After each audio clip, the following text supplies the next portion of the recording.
এই এখানে ফুলে উঠতো মানে এখানে অপারেশন করছিলেন? হ্যাঁ করছে পরে পরে এখন অপারেশন এখানে ফুলে ওঠে না, তবে ব্যথাটা এখনো জানা কোথায় ব্যথাটা কোথায়? ব্যথাটা করে আমার এই জায়গায় আমি সিঁড়ি বাইতে পারি না, মানে উঠতে পারি না। আচ্ছা। আবার নামতে গেলেও আমি ভালো হলে নামতে পারি না, আবার একটা রিস্কায় উঠবো পাই ভয়। তো ওই ব্যথাটা আমার এই রগে রগে পাই যায়, হুম। এখানে দিয়ে এখানে রগে রগে ব্যথা নিচে নেমে যায়। নেমে যায়। আগে তো নামতো না, এখন নামে। আগেও প্রথম নামতো, প্রথম আগে আগেও নাম নামতো, একটু দেখি আমরা তাহলে। বেশি প্রতিহত না, ইদানিং বাড়ছে আর কি। ইদানিং এই বাড়ি কিন্তু নড়ে না, দেখেন এই যে ফুল নড়ে না, নড়ে ফুল নড়ে না। দিলে ভালো হবে না আপনার, হ্যাঁ? দেখে রিল্যাক্স থাকুন, হ্যাঁ? ভালো।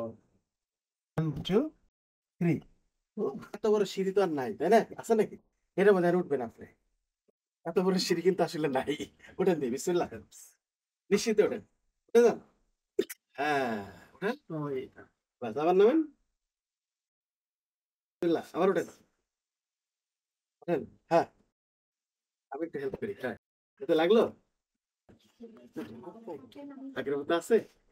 শক্তিটা মানে আর পাচ্ছি সত্যি না। বলতে এটাই যে এই মাছটা দুর্বল আছে। এটা বড় দেখেন, এই যে বড়, এটা দুর্বল। এই দুর্বল আছে, মানে ছোট লেগে শক্তি গেছে। পাই না, ব্যথাটা এই কমার মাছটা যাদের দুর্বল তারা মানে ভর দিয়ে উঠতে পারে। ব্যথা মানে নিচে বসতে ব্যথা পারেন? নাই, মানে শক্তি পাই না আমি, মানে আপনি কি নিচে উঠতে পারেন, বসতে পারেন? এমনি হালকা, মানে বেশি বোঝা আগের যায় না। মতো? আগের মতো আছে?